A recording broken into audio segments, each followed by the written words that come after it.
on GoSuffolkRams.com. From Boston, Massachusetts, welcome to Suffolk Sounds, the official show for Suffolk University Athletics. Hello and welcome, Ram Nation, to Suffolk Sounds. My name is Cam Brennan. You can follow me on Twitter at Cam_Brennan1. That's CAM_BRENNAN and the number 1. That's how you can find me and interact with me on social media. As for today's show, we are with Suffolk head women's golf coach, Jay Parker. I sit down with Coach Parker in an exclusive one-on-one interview, and that's what you can expect from today's episode. We will give you fan access that you never thought you'd be able to get to. We'll have conversations with people that matter to you, get perspectives from those that have close ties to the Suffolk Athletic Department. You're going to get it all right here on the Suffolk Sounds podcast. Now, with that being said, let's get back to Coach Parker. Parker stands as the only head women's golf coach since its inaugural season in 2016, and at the time, Parker has helped the program to a pair of NEIGA Division III championships alongside 2 runner-up finishes in the Empire 8 Conference. Before taking over the women's golf program, Parker spent the majority of his 30-year coaching career with the Suffolk baseball team. Today, we would discuss the role of his time at Suffolk, the evolution of the athletics department, and leading the women's golf program. This interview starts now. Coach Parker, welcome to the podcast. I appreciate you taking time out of your day. Cam, it's a pleasure. Always a pleasure to hang out with you for a day. Absolutely, and the same to you as well.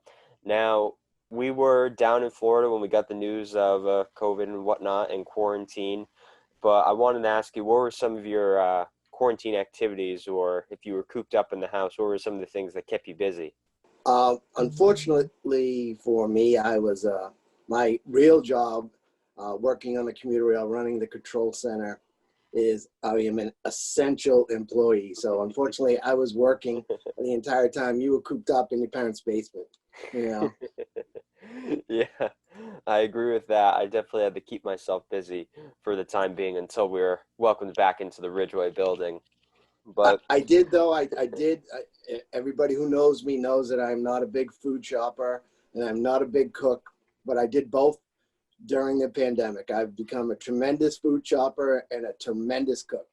Absolutely, and I think I can contribute to that as well. Definitely learned some new skills during this session or whatnot.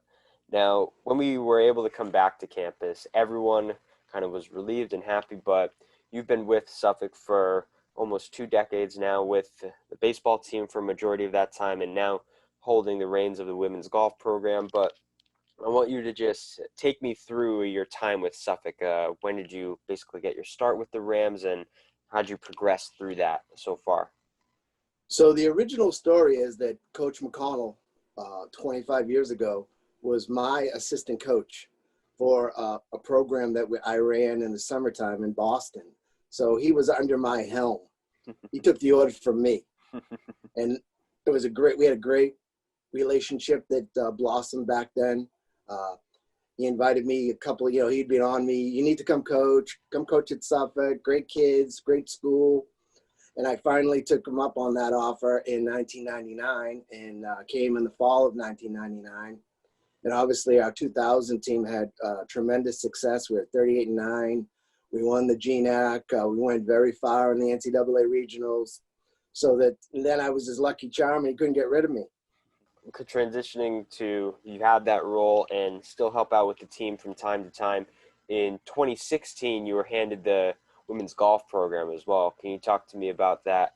How that was maybe not necessarily a transition, but the thoughts of taking over a program and kind of building it yourself? Honestly, Cam, it's probably one of the biggest accomplishments in my life. Obviously, having a child is a huge accomplishment, married, all that sort of stuff, family life. But starting your program from the bottom is unbelievable as a coach. And I know that Taylor is experiencing that now. She's had tremendous success. And Will has done a great job with track and field and his start. But it was really different for me because they didn't decide to add women's golf until August 15th. School was starting in 2 weeks. We had no players whatsoever. I was literally going around campus, sticking little posters up in every classroom, every elevator, every stairwell, please come play women's golf. If you have any experience, come play women's golf. And lucky for me, this little girl from the Cape, Anya Dillon, showed up at my doorstep and said, Coach, I'd like to be on the women's golf team. And she stayed for 4 years. She was a 2-year captain, tremendous player from Dennis Yarmouth. And now because she was the first inaugural woman, we'll say, we name our annual Best Player Award after Anya Dillon, just for that accomplishment of being the first Suffolk women's golf player. And then we added a girl from California, Kylie Santos, and they practiced with me, just those two and me, for a couple of weeks. And then we were able to grab 3 other players, Kenzie McGrath, who transitioned from softball into golf. And we grabbed a women's basketball player, and then a grad student. And we went down to Rhode Island College and played our first match as a team. And we got our butts kicked, absolutely annihilated. And then Kylie and Anya and I went down to NYU, and they played as individuals in their tournament. And that was the beginning. And then we spent all year recruiting. We had 4 tremendous freshmen come in the following year. And then success took off. We were lucky that we played our first match, home match ever, at Brook Meadow Country Club. And we beat Rhode Island College, and it was just like having a child all over again. It was a tremendous experience for the women. You know, I can remember them. We were all driving out of there, beeping the horns, playing the radio. It was just the start of tremendous success, and we've been lucky. Absolutely. And with that success, you had back-to-back NEIGA Division III championships, and then 2 very admirable Empire 8 runner-ups as well. Now, going through those close to 20 years with Suffolk, I want to just get your perspective. And I asked Coach Del Preti on his podcast when he was on as well, what were maybe some of the big changes that you've seen, not only with maybe just the athletic department, but even just like the Ridgeway building and like what the athletes are able to maybe utilize? Honestly, I mean, since Coach McConnell has taken over as the athletic director and President Kelly as the new president, our athletic department has blossomed tremendously under those two. We've done a tremendous uptick in facilities, in athletes, in what we do for athletes. I mean, tremendous weight rooms, the Ridgeway building right now with all of the athletic training facilities. You know, there was no such thing as taking an ice bath or we're all squeezing into the tiny little athletic training room. One of the biggest changes, I think, Cam, is the student athletes that we recruit now. When I started, there was probably 1,500 undergrads. All of them were from Greater Boston. On our first baseball team, we only had 1 kid out of state. Brian McManaway was from Long Island. And now I'm recruiting girls that live in Hong Kong, India, all over the country.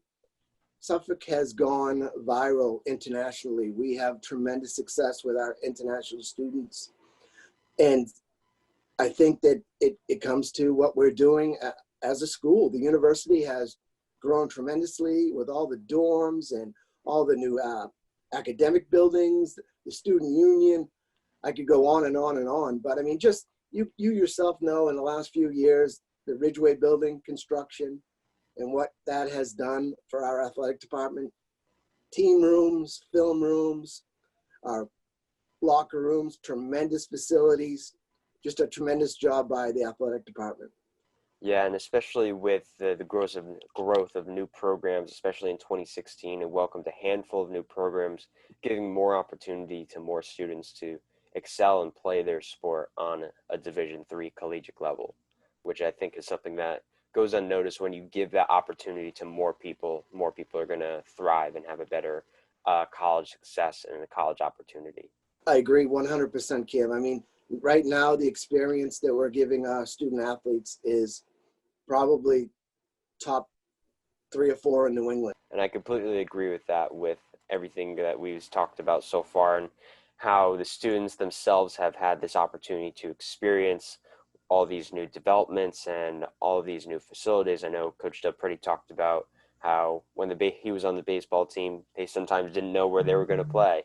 And now that they have the East Boston facility, they're able to know and have some sort of comfort that they have a home field with them. Ken, we literally used to ride around Boston and look for an open field to practice in the afternoon. We don't do that anymore. Yeah. For women's golf, we go down to Harmon, which is the best practice facility in the state. And these girls have indoor simulators. They have an indoor gym. We have heated bays to hit balls all winter. We have a short course. You know what I mean? It's just what we started with here and what we have now is unbelievable. What a change. Absolutely. And I think it's always beneficial when it's a change for the better, too.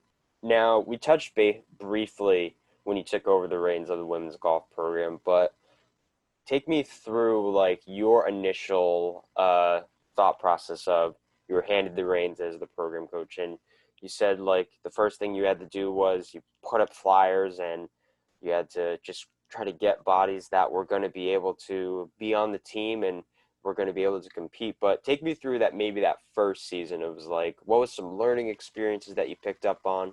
What were some things that you realized weren't going to work well? What were some things that you realized were going to work well, whether it be coaching, whether it be just building team morale? What were a couple of things that maybe you learned in your first year of the women's program? I mean, anybody who starts a program is going to make mistakes. There's just no way around it. You know what I mean? I mean, our initial practice was very limited. We did not have a facility to practice at that first year. We were just basically, it was myself and Anya and Kylie and Kenzie riding in the van to go play golf. And unfortunately we didn't, in the spring, we didn't even have a spring because we weren't going to have enough golfers. And that's, that first year where I guess they call it a club year, we'll say. You know what I mean? So that, I learned a lot. I mean, I had to get my butt out there and recruit. We needed players. I mean, for me, the change in recruiting men's baseball to women's golf is just a little bit different. You know what I mean? So that I had to change my recruiting style.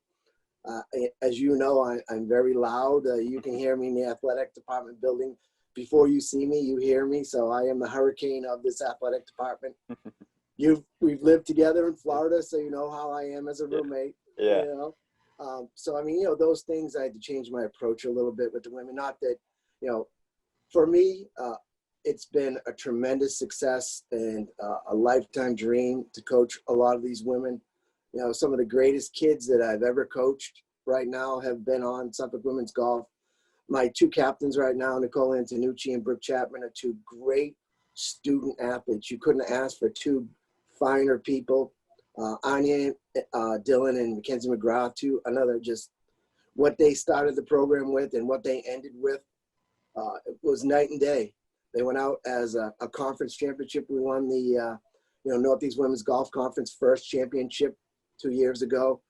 They won 2 NEIGAs back to back. We won the Westfield State Tournament twice. We've had a bunch of medalist honors.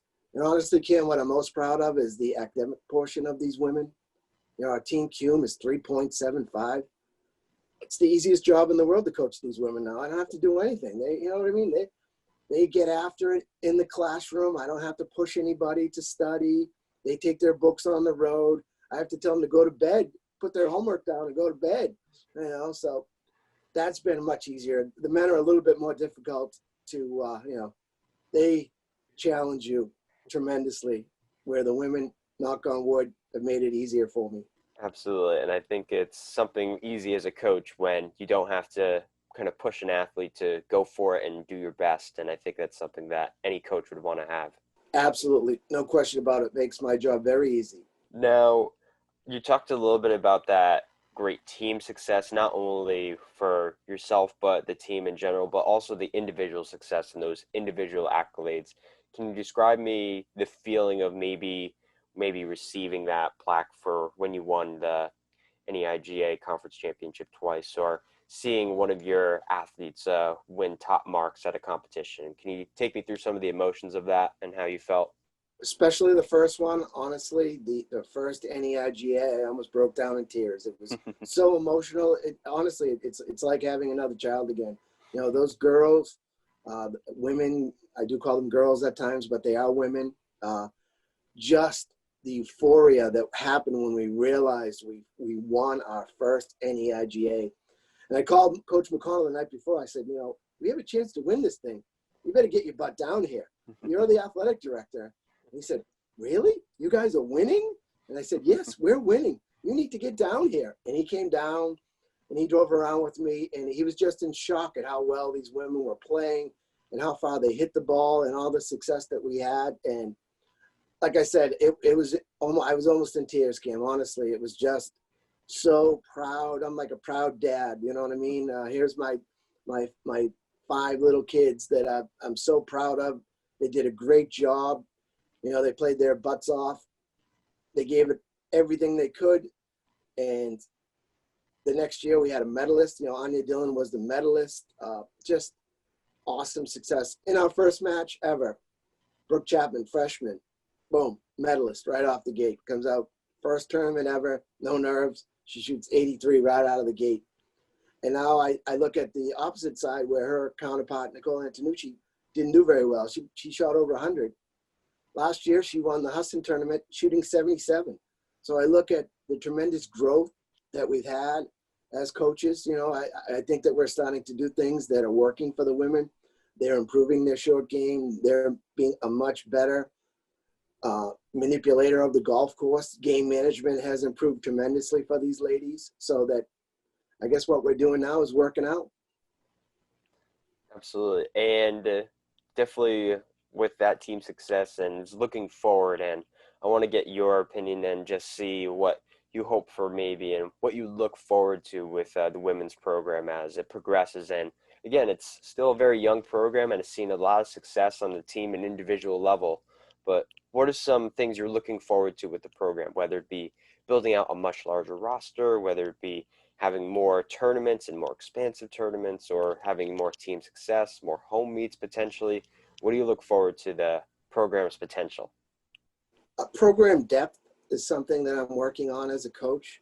You know what I mean? I mean, right now we have 8 ladies on the roster. We have 5 to 6 really strong golfers. I would love to have 8 strong golfers that these girls actually compete every week to see who's going to the matches. That's something that I think every coach strives for, is to have tremendous depth, so that if somebody's sick or hurt, just like the Patriots, next person steps right up and fills their shoes, does exactly their biggest capability, what they can do. You know what I mean? That's a huge success. I think, unfortunately, COVID has hurt us this year, because I think we had a shot of winning the Northeast Women's Golf Conference again this year. So that I don't know if we're going to push our league tournament. Actually, this weekend was supposed to be our conference tournament, so that, I'm a little sad that way. I thought we had a great chance of winning it this year with the new girls that we've brought in. We've had tremendous success in recruiting last year. Going to the NCAAs, that is the ultimate success of a women's golf program. And we are in the strongest part of the country for Division III women's golf. We have 2 Northeast schools that have won the national championship the last couple of years with NYU and Williams, and obviously Amherst and Wellesley, and all these schools around us are very good programs that we have to compete with for women, recruiting wise. So that the NCAAs is obviously a big goal of mine and the ladies. Going to the NCAAs is our ultimate goal. We want to be a team that competes for the NCAAs every single season. Absolutely. And I look forward to not only the success of the program in general, but seeing the changes that have come forward so far has been great to see, and the improvement from not only the women's golf program, but overall within the athletic department. I really appreciate that. And I thank you for that, Kim. I mean, obviously you've been a tremendous person in the athletic department. I know you're still the GA, but your tireless work does not go unnoticed with us coaches. Remember that. Yeah, thank you. I appreciate that. And I want to thank you again, Coach Parker, for joining me today and taking some time out of your day for joining me on the podcast. I appreciate it. Kim, it was my pleasure. Let's go Suffolk Rams. Absolutely. Go Rams. Ram Nation, if you like what you heard from today on the Suffolk Sounds podcast, be sure to visit our website, GoSuffolkRams.com. That's GoSuffOOK.com, where you can find all you need to know about Suffolk athletics. While you're at it, be sure to follow the Rams on Facebook, Instagram, and Twitter at the same name for an insider's look. Don't forget to subscribe, like, rate us, leave us a review on whatever platform you're listening to the Suffolk Athletics official show. Send in your questions on what you would like to hear from a player or coach. We'll be sure to bring something new to every show. In fact, be sure to tune in to our next episode when we talk to Suffolk women's head soccer coach, Ashley Van Vechten. Until then, I'm Cam Brennan, and everybody, talk to you soon, Ren Nation.